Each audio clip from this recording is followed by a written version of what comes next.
अस्सलाम वालेकुम जी, welcome to my class. I hope आप सब ठीक होंगे। आज हम अपनी cloud community mid term series में लेक्चर 20 कवर करेंगे which is mechanisms related to cloud infrastructure. Total 6 module हैं इस चैप्टर में from 94 to 99। So let's get started with module 94 which is logical network parameter. Logical network parameter एक virtual boundary होती है जो cloud resources के group के around, cloud resources के क्लस्टर के अराउंड क्रिएट की जाती है ताकि उसको अनऑथराइज्ड एक्सेस से प्रोटेक्ट किया जा सके, दूसरे क्लाउड रिसोर्सेज से उसको आइसोलेट रखा जा सके। दिस क्लस्टर के अंदर, इस ग्रुप के अंदर आने वाली और जाने वाली नेटवर्क ट्रैफिक को कंट्रोल किया जा सके। ये एक वर्चुअल बाउंड्री होती है, जैसे एक फिजिकल बाउंड्री होती है जिसमें वॉल्स होती हैं, केबल्स होती हैं, राउटर्स होती हैं, जिनके ज़रिए फिजिकली चीज़ों को सेपरेट किया जाता है। बट क्योंकि ये एक वर्चुअल बाउंड्री होती है इसलिए ये सिर्फ सॉफ्टवेयर में एग्जिस्ट करती है, वर्चुअल होती है। और उसकी ज़रूरत इसलिए पड़ी क्योंकि जो क्लाउड रिसोर्सेज होते हैं वो मल्टीपल डिफरेंट सर्वर्स पर होस्ट किया जा रहा होता है, इवन डिफरेंट डेटा सेंटर्स में मौजूद होते हैं, जो कि क्लाउड प्रोवाइडर का इंफ्रास्ट्रक्चर होता है। तो वैसे तो ये रिसोर्सेज एक दूसरे से फिजिकली सेपरेटेड होते हैं, लेकिन अगर डिफरेंट फिजिकल लोकेशंस पर मौजूद ये क्लाउड रिसोर्सेज अगर किसी सेम ऑर्गेनाइजेशन का, सेम एप्लीकेशन का पार्ट होंगे, तो इनको एक दूसरे से आइसोलेट रखने के लिए वर्चुअल बाउंड्रीज की लॉजिकल नेटवर्क पैरामीटर की ज़रूरत होगी। क्यों? क्योंकि लॉजिकल नेटवर्क पैरामीटर इन सबको आपस में ग्रुप की सूरत में कंबाइन भी कर देता है और स्टिल उस ग्रुप में मौजूद हर क्लाउड रिसोर्स को एक दूसरे से आइसोलेट रखता है और प्रोटेक्ट करता है, जैसे एक हर रिसोर्स का एक सिंगल सिक्योर एनवायरनमेंट है। तो लॉजिकल नेटवर्क पैरामीटर एक वर्चुअल नेटवर्क की तरह काम करता है, यानी एक वर्चुअल फायरवॉल की तरह या एक बाउंड्री की तरह क्लाउड में काम करता है। इसका काम होता है किसी स्पेसिफिक ग्रुप को, जिसमें ऐसे क्लाउड रिसोर्सेज होते हैं जो एक दूसरे से कनेक्टेड होते हैं, उनको सेपरेट करना, आइसोलेट करना बाकी नेटवर्क से, और ये इंश्योर करना कि एक सिक्योर और कंट्रोल कम्युनिकेशन की जाए। जैसा कि आपको इस इमेज में दिखाया गया कि लेफ़्ट साइड पे एक यूज़र का कंप्यूटर है जो एक क्लाइंट है, जैसे कि आप, और राइट साइड पे क्लाउड सर्विस है, यानी कि क्लाउड प्रोवाइडर और उसका इंफ्रास्ट्रक्चर। बीच में इन दोनों को कनेक्ट किया जा रहा है वीपीएन के ज़रिए। और इस क्लाइंट की कंप्यूटर के सराउंडिंग जो एक डॉटेड रेक्टेंगल है और क्लाउड प्रोवाइडर के सर्वर के अराउंड एक डॉटेड रेक्टेंगल है, ये डिफाइन कर रहा है लॉजिकल नेटवर्क पैरामीटर को।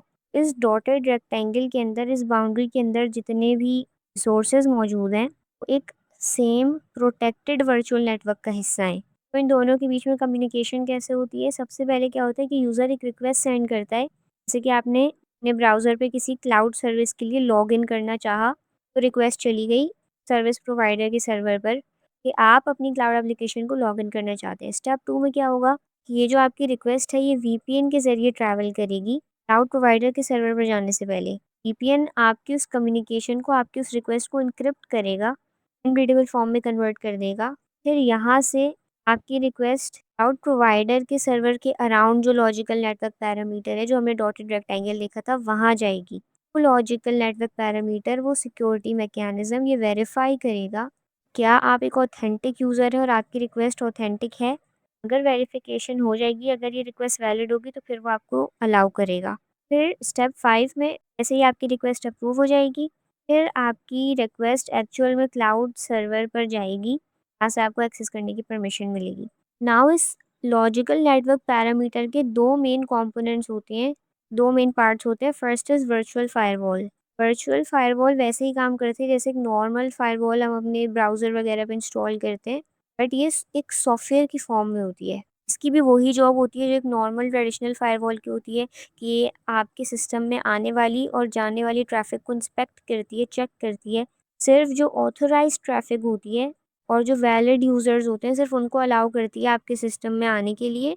जितनी भी अनऑथराइज़्ड ट्रैफ़िक होती है, उनको आपके सिस्टम में आने से पहले ही ब्लॉक कर दिया जाता है।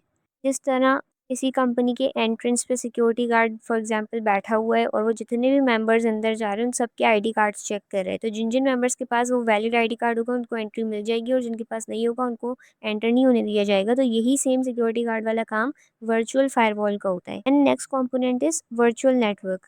वर्चुअल नेटवर्क के अंदर मजीद 2 पार्ट्स होते हैं, virtual nodes and virtual links. Virtual nodes वो डिवाइसेस या वो रिसोर्सेज होती हैं जो डायरेक्टली नेटवर्क के साथ कनेक्टेड होते हैं, जैसे कि virtual machines, cloud servers, databases, applications. और इन नोड्स के दरमियान, यानी इन डिवाइसेस और इन रिसोर्सेज के दरमियान जो कनेक्शन होता है, जो इनको आपस में कनेक्ट कर रहा होता है, उसको वर्चुअल लिंक्स कहा जाता है। तो यानी जो वर्चुअल नोड्स होते हैं उनको आपस में कनेक्ट करने के लिए हम वर्चुअल लिंक्स यूज़ करते हैं, जो अलाउ करती हैं इन तमाम एप्लीकेशंस को, रिसोर्सेज़ को, डिवाइसेज़ को कि आपस में कम्युनिकेट कर सकें। जैसे यहाँ पर आपको एग्ज़ाम्पल में दिया हुआ है कि एक वेब सर्वर है और एक डेटाबेस सर्वर है। ये दोनों रिसोर्सेज़ हैं जो एक नेटवर्क के अंदर मौजूद हैं। तो इवन इफ़ कि ये दोनों सर्वर्स फिज़िकली डिफरेंट मशीन्स पर, डिफरेंट डेटा सेंटर्स में, डिफरेंट लोकेशंस में मौजूद हैं, बट एक सेम सोर्स ग्रुप में होने की वजह से इन वर्चुअल लिंक्स के ज़रिए इनको आपस में कनेक्ट किया जा रहा होगा। नाउ इस लॉजिकल नेटवर्क पैरामीटर को लॉजिकल क्यों कहा जाता है? क्यों? क्योंकि ये जो बाउंड्री हम क्रिएट कर रहे होते हैं, वो एक वर्चुअल बाउंड्री होती है। ये रियल में एग्ज़िस्ट नहीं करती, फिज़िकल नहीं होती, आप उसे छू नहीं सकते, आप उसे देख नहीं सकते, क्योंकि वो एक सॉफ्टवेयर की फ़ॉर्म में होती है। इसलिए ये फिज़िकल वॉल्स, फिज़िकल केबल्स और फिज़िकल स्विचेस पर डिपेंड नहीं करती। 2 डिफरेंट लोकेशंस पर मौजूद रिसोर्सेज़ इन्हीं वर्चुअल नेटवर्क्स के ज़रिए, वर्चुअल लिंक्स के ज़रिए आपस में कनेक्ट कर सकते हैं। उन्हें किसी सेम फिज़िकल लोकेशन पे होने की ज़रूरत नहीं है। क्यों? क्योंकि इन फिज़िकल चीज़ों के बजाय ये वर्चुअल नेटवर्क्स पर, वर्चुअल फ़ायरवॉल्स पर डिपेंड करती हैं, जो किसी लोकेशन पे डिपेंडेंट नहीं है। नाउ इसके क्या-क्या बेनिफिट्स हैं? फर्स्ट इज़ सिक्योरिटी, क्योंकि ये आपके रिसोर्सेज़ के अराउंड एक बाउंड्री क्रिएट कर देती है, जिसकी वजह से कोई भी आपके रिसोर्सेज़ को अनऑथराइज़ एक्सेस नहीं कर सकता। देन आइसोलेशन, एक क्लाउड रिसोर्स पूल के अंदर, ग्रुप के अंदर जितने भी रिसोर्सेज़ होते हैं, उनको एक दूसरे से सेपरेट रखने में काम आती है। देन कंट्रोल्ड एक्सेस, क्योंकि एक रिसोर्स पूल के अंदर आने वाली और बाहर जाने वाले ट्रैफ़िक को मुसलसल मॉनिटर किया जा रहा होता है और उनको ऑथेंटिकेट किया जा रहा होता है। इस वजह से सिर्फ़ अप्रूव्ड ट्रैफ़िक ही अंदर आ सकती है रिसोर्स पूल के अंदर और बाकी रिक्वेस्ट्स को ब्लॉक कर दिया जाता है। देन नेक्स्ट इज़ फ्लेक्सिबिलिटी, एक क्लाउड रिसोर्स पूल के अंदर, एक ग्रुप के अंदर जितने भी रिसोर्सेज़ मौजूद हैं, हो सकता है कि वो फ़िज़िकली डिफरेंट लोकेशंस पर मौजूद हों, बट अगर वो तमाम रिसोर्सेज़ एक ग्रुप के अंदर मौजूद हैं, जो सेम वर्चुअल नेटवर्क के साथ कनेक्टेड है, वो ईज़िली आपस में कम्युनिकेट कर सकते हैं। उनकी लोकेशन अलग-अलग होने से कोई फ़र्क नहीं पड़ता। दैन स्केलेबिलिटी, रिसोर्स पूल के अंदर ज़रूरत के मुताबिक और रिसोर्सेज़ ऐड किए जा सकते हैं और जब ज़रूरत ना हो तो रिसोर्सेज़ रिलीज़ किए जा सकते हैं, जिसको हम स्केलेबिलिटी कहते हैं। तो यहाँ पर अगर हम इस मॉड्यूल को समराइज़ करें तो हमने पढ़ा कि लॉजिकल नेटवर्क पैरामीटर एक वर्चुअल सिक्योरिटी बाउंड्री क्रिएट करते हैं रिसोर्स के अराउंड। क्यों? ताकि उनको आइसोलेट रखा जा सके, यानी उनको सेपरेट रखा जा सके दूसरे क्लाउड रिसोर्सेज से और उनको प्रोटेक्ट किया जा सके। ये वर्चुअल सिक्योरिटी बाउंड्री सॉफ्टवेयर की फॉर्म में होती है, यानी वर्चुअल होती है, फिजिकल नहीं होती। तो इस लॉजिकल नेटवर्क पैरामीटर के 2 मेन कंपोनेंट्स होते हैं, virtual firewall and virtual network. Virtual firewall काम होता है आने जाने वाली ट्रैफिक को फ़िल्टर करना और सिर्फ ऑथेंटिक यूज़र्स को अंदर एंट्री देना, और वर्चुअल नेटवर्क 2 चीज़ों पर डिस्ट्रीब्यूटेड होता है, virtual nodes and virtual links. Now इस लॉजिकल नेटवर्क पैरामीटर की वजह से सिक्योरिटी इंप्रूव होती है, रिसोर्सेज आपस में आइसोलेटेड रहते हैं और हाईली कंट्रोल्ड एक्सेस मिलता है। और एक लॉजिकल नेटवर्क पैरामीटर के अंदर जो मौजूद जितने भी रिसोर्सेज हैं वो फिजिकली डिस्ट्रीब्यूटेड हो सकते हैं, यानी अलग-अलग लोकेशंस पर फिजिकली मौजूद हो सकते हैं, अलग-अलग डेटा सेंटर्स में हो सकते हैं। बट लॉजिकली अगर वो सेम वर्चुअल नेटवर्क के साथ कनेक्टेड हैं, उनको ईज़िली एक साथ ग्रुप किया जा सकता है। सेम वर्चुअल नेटवर्क के अंदर वो एक दूसरे से ईज़िली कम्युनिकेट कर सकते हैं। Then let's move on to module 95 which is virtual server और वर्चुअल मशीन। आज के टाइम पे ऑलमोस्ट सारी क्लाउड सर्विसेज वर्चुअल मशीन्स पर ही रन हो रही होती हैं। तो ये वर्चुअल मशीन क्या होती है? हम पहले भी मॉड्यूल्स में देख चुके हैं कि वर्चुअल मशीन एक ऐसा सॉफ्टवेयर बेस्ड कंप्यूटर होता है जो एक फिज़िकल कंप्यूटर पर जिसको होस्ट किया जा रहा होता है और वो बिल्कुल एक रियल फिज़िकल कंप्यूटर की तरह एक्ट करता है। यानी एक वर्चुअल मशीन यूज़ करने वाले को यही लगता है कि वो एक फ़िज़िकल कंप्यूटर यूज़ कर रहा है, क्योंकि इन तमाम वर्चुअल मशीन्स की फ़िज़िकल कंप्यूटर्स की तरह अपने सीपीयू होते हैं, रैम होती हैं, स्टोरेज होती हैं, ऑपरेटिंग सिस्टम होते हैं, एप्लीकेशंस होती हैं और ये तमाम रिसोर्सेज़ शेयर किए जा रहे होते हैं फ़िज़िकल और वर्चुअल मशीन्स के दरमियान। जैसे यहाँ पर आपको एक एनालॉजी से बताया गया है कि एक लार्ज बिल्डिंग है, बहुत बड़ी-सी बिल्डिंग है जिसके अंदर मल्टीपल छोटे-छोटे अपार्टमेंट्स बने हुए हैं, जिसके अंदर अलग-अलग फैमिलीज़ रह रही हैं। तो जितनी भी फैमिलीज़ रह रही हैं वो अपने सेपरेट अपार्टमेंट्स में रह रही हैं और ये तमाम अपार्टमेंट्स एक सिंगल बिल्डिंग के अंदर मौजूद हैं। इसी तरह एक फ़िज़िकल सर्वर के ऊपर इस बिल्डिंग की तरह मल्टीपल वर्चुअल मशीन्स को होस्ट किया जा सकता है और ये तमाम वर्चुअल मशीन्स, हर वर्चुअल मशीन एक सेपरेट इंडिपेंडेंट कंप्यूटर की तरह एक्ट करती है, बिल्कुल जैसे एक फ़िज़िकल कंप्यूटर होता है। सो ये जो वर्चुअल मशीन्स होती हैं, इवन दो ये एक वर्चुअल सिस्टम होता है जिसको एक सॉफ्टवेयर के थ्रू क्रिएट किया गया होता है, बट स्टिल ये एक फिजिकल कंप्यूटर की तरह एक्ट करती है। इनके तमाम अपने रिसोर्सेज होते हैं, सीपीयू, स्टोरेज, ऑपरेटिंग सिस्टम, जैसा हमने ऊपर पढ़ा। तो एक फिजिकल सर्वर और एक वर्चुअल सर्वर में क्या डिफरेंस है? फिजिकल सर्वर में हार्डवेयर रियल होता है, बट वर्चुअल सर्वर में एक सॉफ्टवेयर क्रिएटेड कंप्यूटर होता है, उसको किसी फिजिकल सर्वर पर होस्ट किया जा रहा होता है, जिसके अपने तमाम रिसोर्सेज होते हैं, बट वो शेयर्ड होते हैं फिजिकल सर्वर के साथ। फिजिकल सर्वर एक सिंगल मशीन होती है, वर्चुअल सर्वर किसी दूसरी फिजिकल सर्वर के ऊपर रन की जा रही होती है। एक फिजिकल सर्वर बहुत महंगा होता है ख़रीदना, बट उस एक फिजिकल सर्वर के अंदर मल्टीपल वर्चुअल मशीन्स बनाना बहुत ईज़ी होता है, फ़ास्ट होता है और चीप होता है। क्योंकि सेपरेट चीज़ें लेने की ज़रूरत नहीं होती, सेपरेट रिसोर्सेज़ लेने की ज़रूरत नहीं होती, सब शेयर्ड होती हैं। सॉरी, फिजिकल सर्वर में फ्लेक्सिबिलिटी बहुत लिमिटेड होती है, क्योंकि तमाम सिस्टम और रिसोर्सेज फिजिकल होते हैं, जिसकी वजह से इनको ईजिली स्केल अप या डाउन करना मुश्किल होता है। वेयर एज वर्चुअल सर्वर में वर्चुअल मशीन्स क्रिएट करना, डिलीट करना, मूव करना, माइग्रेट करना, रिलीज़ करना बहुत आसान होता है। तो एक फिजिकल सर्वर की जितनी कैपेसिटी होती है, उस कैपेसिटी के मुताबिक हर physical server multiple virtual machines को होस्ट कर सकता है। जैसे यहाँ पर आपको एग्जांपल में दिया हुआ है कि एक फिजिकल सर्वर की अगर जो है 32 सीपीयू कोर्स हैं, 128 जीबी रैम और 4 टीबी स्टोरेज है। ये रिसोर्सेज इक्वली 4 वर्चुअल मशीन्स में आसानी से डिवाइड किए जा सकते हैं, यानी इसे एक फिजिकल सर्वर के ऊपर हम इजीली 4 वर्चुअल मशीन्स होस्ट कर सकते हैं। तो फिजिकल सर्वर तो मल्टीपल वर्चुअल मशीन्स होस्ट कर सकता है, लेकिन क्या एक वर्चुअल मशीन भी कुछ होस्ट कर सकती है? तो यस, जो आईटी रिसोर्सेज होती हैं, जो हर वर्चुअल मशीन को मिलते हैं, जैसे कि CPU, memory, storage, operating system वगैरह, इन सब आईटी रिसोर्सेज को वर्चुअल मशीन्स होस्ट कर सकती हैं, जो हर वर्चुअल मशीन के सेपरेट होते हैं। तो इस तरह की वर्चुअल मशीन्स पर हम websites, online stores, databases, business applications host कर सकते हैं। ये बिल्कुल वैसे ही एक्ट करती है जैसे एक फिजिकल कंप्यूटर एक्ट करता है। आओ, जब हमें ज़रूरत पड़ेगी एक वर्चुअल मशीन की और हम हर दफ़ा एक वर्चुअल मशीन स्क्रैच से क्रिएट करें, शुरू से बिल्कुल क्रिएट करें, तो उससे हमारा परफॉर्मेंस बहुत स्लो हो जाएगा, टाइम बहुत ज़्यादा वेस्ट होगा। क्योंकि हर वर्चुअल मशीन सिर्फ क्रिएट नहीं करनी होती, उस पर ऑपरेटिंग सिस्टम इंस्टॉल करना पड़ता है, तमाम सेटिंग्स वगैरह करनी पड़ती है, सॉफ्टवेयर इंस्टॉल करने पड़ते हैं, रिसोर्सेज कॉन्फ़िगर करने पड़ते हैं, जैसे रैम वगैरह, स्टोरेज, नेटवर्किंग वगैरह। जब हमें एक वर्चुअल मशीन क्रिएट करने की ज़रूरत पड़ेगी, हम बार-बार अगर ये पूरा प्रोसेस दोहराएँगे तो उससे बहुत ज़्यादा टाइम लग जाएगा। तो इसका सॉल्यूशन होता है टेम्पलेट्स।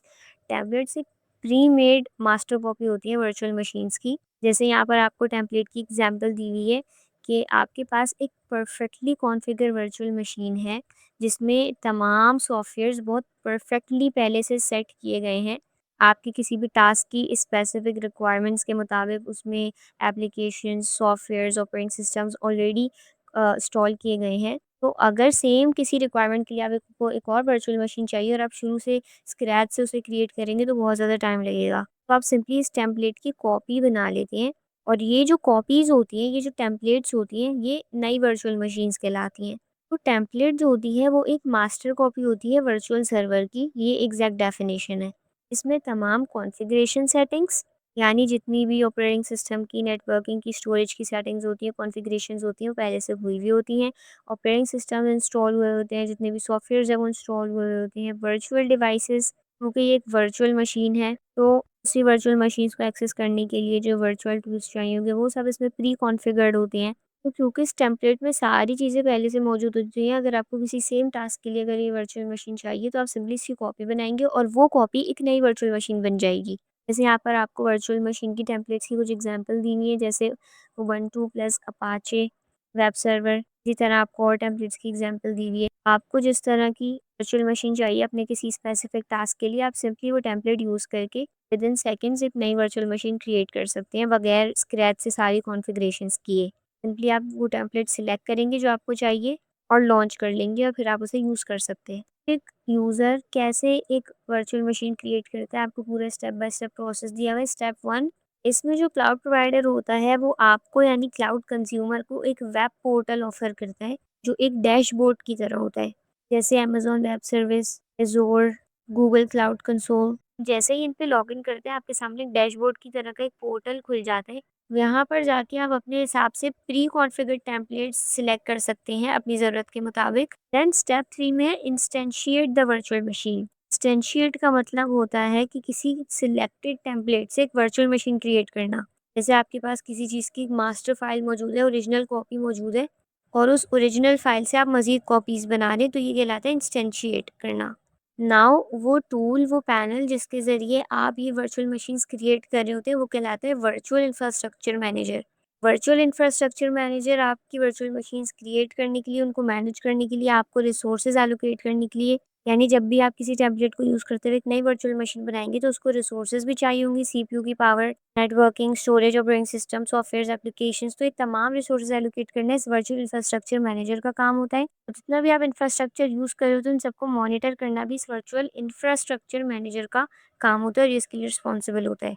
जैसे यहाँ पर आपको एनालॉजी से बताया हुआ है कि वर्चुअल इंफ्रास्ट्रक्चर मैनेजर किसी बिल्डिंग के मैनेजर की तरह है। उसको सारी इन्फॉर्मेशन होती है कि अभी कौन-सा अपार्टमेंट अवेलेबल है, कौन से यूज़र को कौन-सा अपार्टमेंट देना है, कौन-कौन से रिसोर्सेज़ कौन-कौन से कस्टमर को देने हैं, तो ये तमाम चीज़ें डिसाइड करना इस मैनेजर का काम होता है, वर्चुअल इंफ्रास्ट्रक्चर मैनेजर का।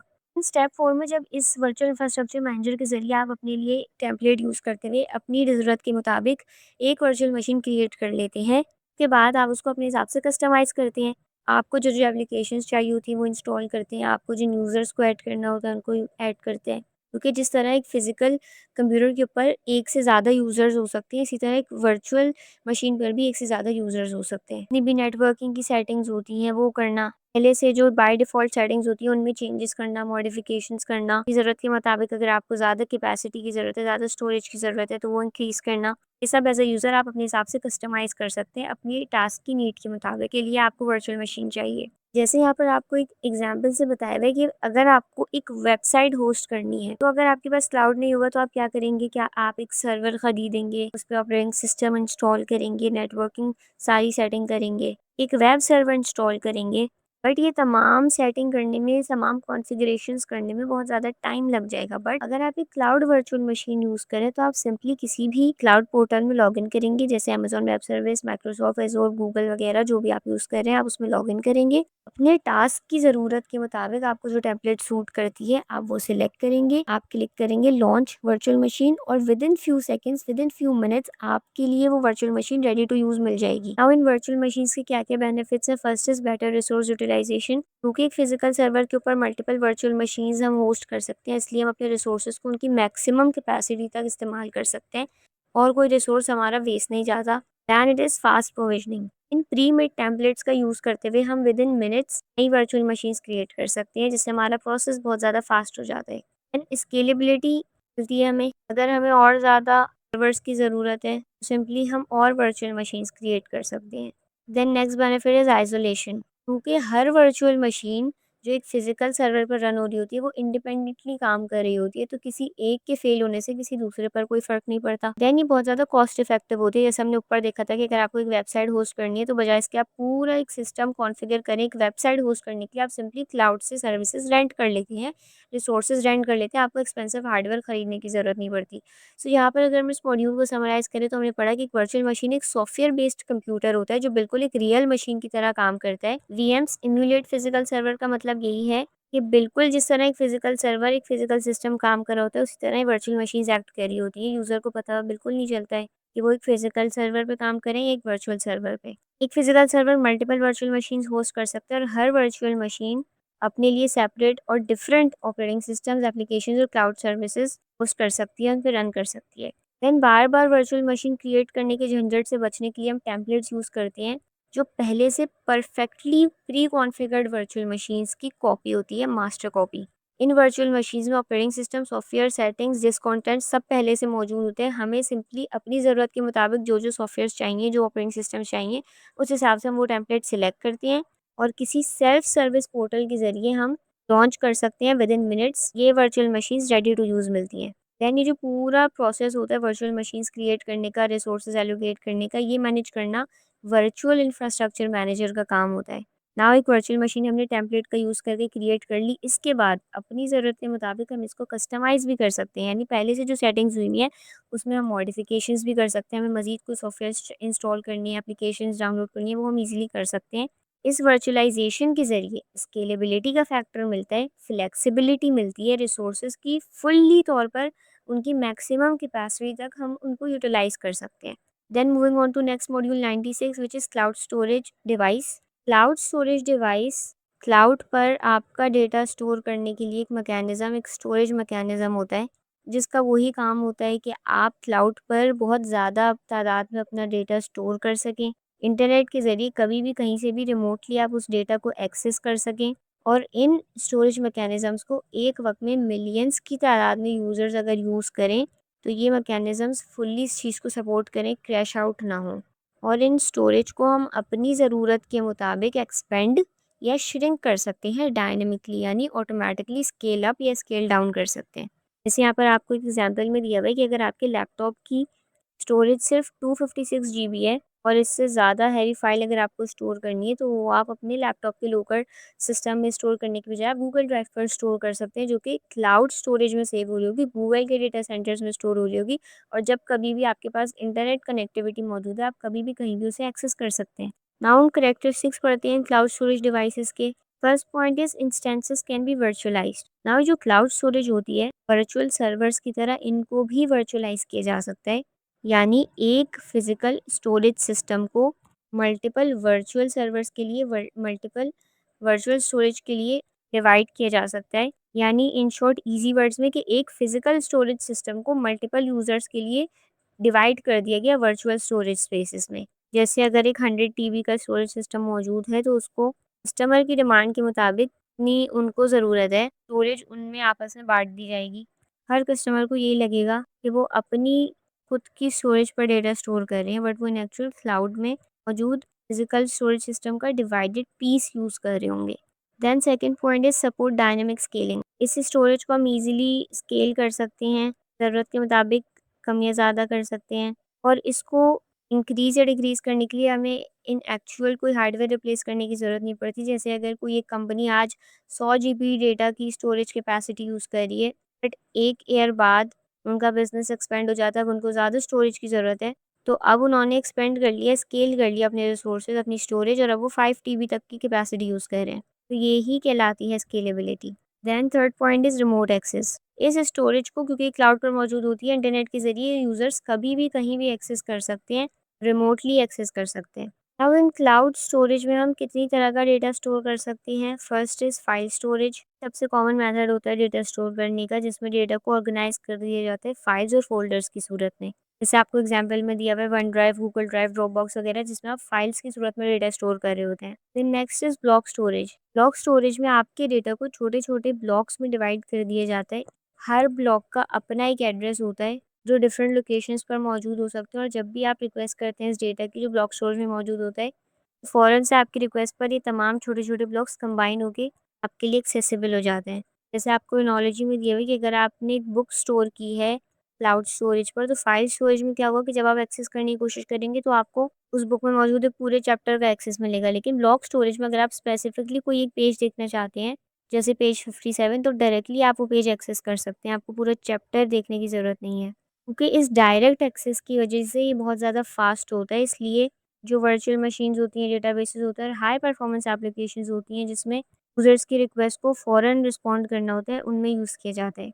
Then next is data set storage. Data set storage एक ऑर्गेनाइज़ तरीके से डेटाबेसेस में डेटा स्टोर करने को कहते हैं, यानी एक स्ट्रक्चर्ड वे में डेटा स्टोर किया जाता है डेटाबेसेस के अंदर। जैसे यहाँ पर आपको एग्जांपल में दिया हुआ है कि स्टूडेंट डेटाबेस के अंदर रोल नंबर का टैब है, फिर नेम का टैब है, देन मार्क्स का टैब है। इस तरह से हर स्टूडेंट का डेटा ऑर्गेनाइज्ड है। तो इन तमाम ऑर्गेनाइज्ड रैकेट्स का कलेक्शन डेटा सेट कहलाता है। Then next is object storage. Object storage के अंदर दो चीज़ें एक साथ स्टोर हो रही होती है, एक द एक्चुअल डेटा, जैसे आपकी कोई फाइल या इमेज वगैरह, देन उसका मेटा डेटा। मेटा डेटा आपके डेटा का एक इंट्रोडक्शन या एक्सप्लेनेशन की तरह होता है। तो आपके डेटा को एक्सप्लेन कर रहा होता है, उसके फीचर्स बता रहा होता है, जैसे कहाँ स्टोर किया है, उस फाइल का साइज़ क्या है वगैरह। जैसे यहाँ पर आपको एग्जांपल में दिया हुआ है कि फोटो डॉट जेपेग की फ़ाइल है, डेटा के अंदर वो एक्चुअल इमेज मौजूद होगी, और मेटा डेटा के अंदर वो किस दिन अपलोड की गई, उसका फ़ाइल का साइज़ क्या है, ओनर कौन है, लोकेशन कहाँ स्टोर की गई, ये तमाम उसका मेटा डेटा कहलाएगा।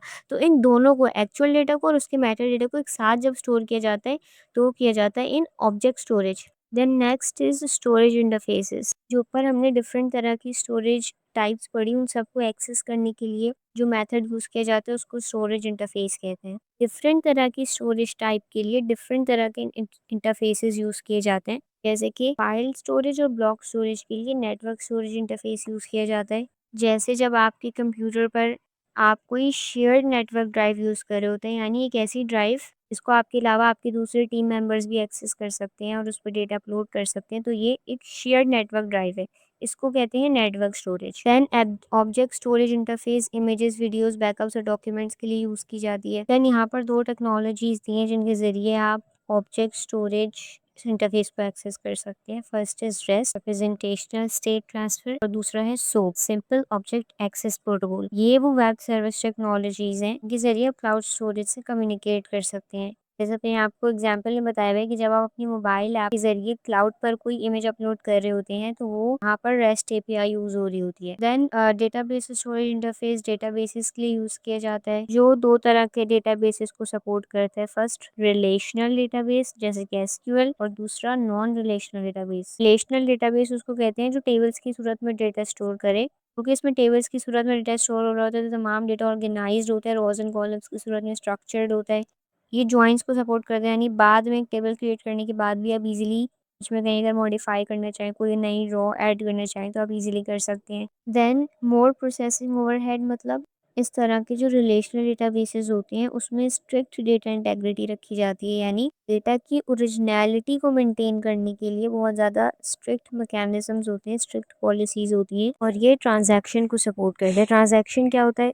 जब दो एक्शंस को एक साथ परफॉर्म किया जाता है और इनको एक यूनिट की तरह ट्रीट किया जाता है तो इसको कहते हैं ट्रांजैक्शन। 1 यूनिट का मतलब है कि इन ऑपरेशंस को इस तरह से आपस में ग्रुप किया जाता है कि ये एक सिंगल इंडिविजिबल यूनिट की तरह काम करते हैं, यानी जिनको मज़ीद डिवाइड नहीं किया जा सकता। ये एक से ज़्यादा ऑपरेशंस होते हैं लेकिन एक सिंगल यूनिट की तरह काम करते हैं। जैसे यहाँ पर आपको एग्जांपल में दिया हुआ है कि अगर आपने 1000 रुपये अकाउंट ए से विड्रॉ किए और वो 1000 रुपये अपने अकाउंट बी में डिपॉजिट कर दिए, एक अकाउंट से पैसे निकाल कर दूसरे अकाउंट में ट्रांसफ़र किए हैं, तो ये दोनों स्टेप एक साथ एक वक्त में होते हैं और इसी को ट्रांजैक्शन कहते हैं।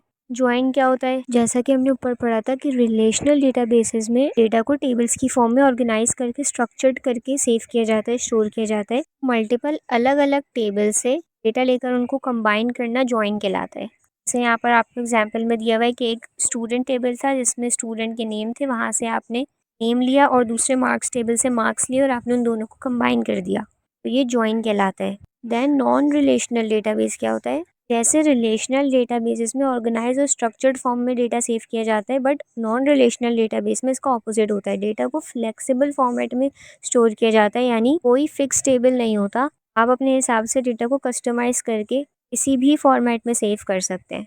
किसी स्पेसिफिक टेबल या स्ट्रक्चर की ज़रूरत नहीं है। जैसे यहाँ पर आपको दिखाया गया है कि एक टेबल के अंदर दो डिफरेंट फॉर्मेट्स में डेटा स्टोर हो रहे हैं। एक स्टूडेंट 1 का डेटा जिसमें नेम और मार्क्स हैं और एक स्टूडेंट 2 का डेटा जिसमें नेम, मार्क्स और सिटी है।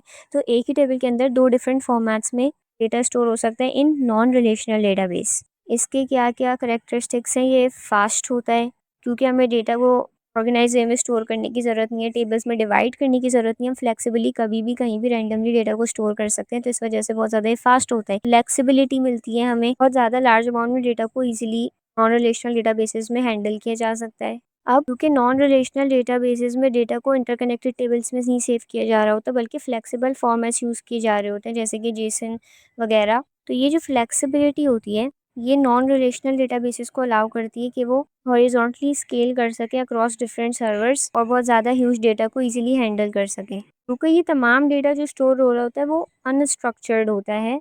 रियल टाइम डेटा भी इजीली इसमें हैंडल किया जा सकता है, यानी ऐसा डेटा जो मुसलसल अपडेट हो रहा होता है। इस वजह से जो क्लाउड स्केल एप्लीकेशंस होती हैं वो usually non relational databases use करती हैं। बट इसके डिसएडवांटेज ये हैं कि हम रिलेशनल डेटाबेस की तरह इसमें टेबल्स को ज्वाइन नहीं कर सकते। क्यों? क्योंकि इसमें टेबल्स नहीं होते, डेटा अलग अलग फॉर्मेट में सेव हो रहा होता है, जिस वजह से हम ज्वाइन नहीं कर सकते। और दूसरा, इसमें ट्रेडिशनल ट्रांजैक्शन नहीं कर सकते, अगेन क्योंकि डेटा अनस्ट्रक्चर्ड होता है, अनऑर्गेनाइज्ड होता है। इस वजह से हाई डेटा रिडंडेंसी, ये क्या होता है ये हम आगे देखते हैं। डेटा रिडंडेंसी का मतलब होता है कि आपके डेटा की मल्टीपल कॉपीज बना के उनको स्टोर करना। एक्सेसिबिलिटी के लिए हो सकता है, बैकअप के लिए हो सकता है, जैसे यहाँ पर आपको एग्जाम्पल में दिया हुआ है कि आपने किसी स्टूडेंट का एड्रेस सेव किया है, तो उसको एक जगह स्टोर करने के बजाय आप मल्टीपल जगह पे रिपीटेड ही डेटा स्टोर कर रहे होते हैं। इससे आपकी स्टोरेज तो वेस्ट होती है कि वो और ज़्यादा बढ़ जाती है जब आप एक सेम डेटा मल्टीपल जगहों पे स्टोर कर रहे होते हैं, बट इससे स्पीड भी फास्ट हो जाती है, ईजिली एक्सेसिबल हो जाता है डेटा। तो एसक्यूएल वर्सेस नॉन एसक्यूएल या फिर relational versus non relational database का कंपैरिजन हम यहाँ पर देखते हैं। एसक्यूएल में स्ट्रक्चर्ड डेटा होता है और नॉन रिलेशनल डेटाबेसेस में फ्लेक्सिबल डेटा होता है। रिलेशनल डेटाबेसेस में टेबल्स की फॉर्म में डेटा स्टोर किया जा रहा होता है, जबकि नॉन रिलेशनल डेटाबेसेस में जेसन डॉक्यूमेंट्स या फिर ऑब्जेक्ट्स की फॉर्म में, जिस तरह आप कोड लिख रहे होते हैं, उस फॉर्म में डेटा स्टोर किया जा रहा होता है। रिलेशनल डेटाबेसेस को जॉइंट्स को सपोर्ट करते हैं। आप मल्टीपल डिफरेंट तो हम मल्टीपल टेबल्स में मौजूद डेटा को कंबाइन कर सकते हैं, बट नॉन रिलेशनल डेटाबेसेस इन जॉइंट्स को सपोर्ट नहीं करता। Then relational databases supports transactions, again non relational databases क्योंकि स्ट्रक्चर्ड नहीं होते, इसलिए या तो बहुत लिमिटेड ट्रांजैक्शंस आप कर सकती हैं या फिर बिल्कुल ही नहीं कर सकते। मोर प्रोसेसिंग ओवरहेड मतलब जैसे रिलेशनल डेटाबेसेस में डेटा बहुत ज़्यादा स्ट्रिक्ट फॉर्मेट में, स्ट्रक्चर्ड और ऑर्गेनाइज फॉर्म में स्टोर किया जा रहा होता है। इस वजह से सिस्टम को बार बार डेटा को कैलकुलेट करना पड़ता है, डिफरेंट बिल्स में मौजूद डेटा को ज्वाइन करना पड़ता है, इसमें बहुत ज़्यादा प्रोसेसिंग पावर जाती है। बट नॉन रिलेशनल डेटाबेसेस में क्योंकि तमाम डेटा एक ही जगह पर स्टोर किया जा रहा होता है और वो फॉर्मेट नहीं होता, अनऑर्गेनाइज्ड होता है, इस वजह से उसको प्रोसेस करना बहुत फास्ट होता है। एसक्यूएल में डेटा को डुप्लीकेट कॉपीज़ बनाकर स्टोर नहीं किया जाता, बट नॉन रिलेशनल डेटाबेसेस में ये रिडंडेंसी ज़्यादा होती है। यहाँ पर आपको रिलेशनल नॉन रिलेशनल डेटाबेसेस की एग्जांपल दी हुई है। रिलेशनल डेटाबेसेस यानी एसक्यूएल डेटाबेसेस में माई एसक्यूएल, पोस्टग्रो एसक्यूएल, ओरेकल और माइक्रोसॉफ्ट एसक्यूएल सर्वर है। और नॉन रिलेशनल या नो एसक्यूएल डेटाबेसेस में मोंगोडीबी, कैसेंड्रा, डायनामोडीबी की एग्जांपल्स हैं। देन यहाँ पर अगर हम इस मॉड्यूल को समराइज़ करें तो हमने पढ़ा कि क्लाउड स्टोरेज डिवाइसेस को क्लाउड एनवायरनमेंट्स में डेटा स्टोर करने के लिए स्पेसिफिकली डिज़ाइन किया जाता है। इन क्लाउड स्टोरेज में आप वर्चुअलाइजेशन भी कर सकती हैं, यानी फिजिकल स्टोरेज सर्वर के ऊपर आप मल्टीपल स्टोरेज डिवाइसेस होस्ट कर सकते हैं और इनको डायनामिकली स्केल भी कर सकते हैं, स्टोरेज की कैपेसिटी को इंक्रीज या डिक्रीज कर सकते हैं डिमांड के मुताबिक। इन क्लाउड स्टोरेज को यूज़र्स इंटरनेट के थ्रू एक्सेस कर सकते हैं रिमोटली। फिर हमने 4 मेन लॉजिकल स्टोरेज यूनिट की टाइप्स पढ़ी: files, blocks, data sets and objects. Network storage interface file और ब्लॉक स्टोरेज को सपोर्ट करती हैं और object storage interface object storage को सपोर्ट करते हैं, जिसमें रेस्ट और सोव एपीआईज यूज़ होती हैं। डेटाबेस स्टोरेज इंटरफेस में हमने मज़ीद 2 डेटाबेसेस पढ़े: एसक्यूएल, नो एसक्यूएल, जिनको रिलेशनल और नॉन रिलेशनल डेटाबेसेस भी कहा जाता है। रिलेशनल या एसक्यूएल डेटाबेसेस स्ट्रक्चर्ड होते हैं, वो जॉइंट्स को, ट्रांजैक्शंस को सपोर्ट करते हैं और उनमें बहुत ज़्यादा प्रोसेसिंग होती है। No SQL non relational databases flexible होते हैं, स्केलेबल होते हैं, इनमें डेटा को अनऑर्गेनाइज्ड वे में स्टोर किया जा रहा होता है। इनकी रिडंडेंसी बहुत हाई होती है, मीन्स के डेटा को मल्टीपल जगहों पर कॉपीज़ बना के स्टोर किया जा रहा होता है। नॉन रिलेशनल डेटाबेसेस ट्रांजैक्शंस को और जॉइंट्स को सपोर्ट नहीं करते। तो यहाँ पर इस वीडियो को एंड करते हैं। 3 मॉड्यूल्स कवर किए हमने चैप्टर 20 के, 94, 95, 96। कोई क्वेश्चन या फीडबैक हो तो कमेंट डाउन बिलो, वीडियो को लाइक करें, चैनल को सब्सक्राइब करें। टिल द नेक्स्ट वीडियो, अल्लाह हाफ़िज़।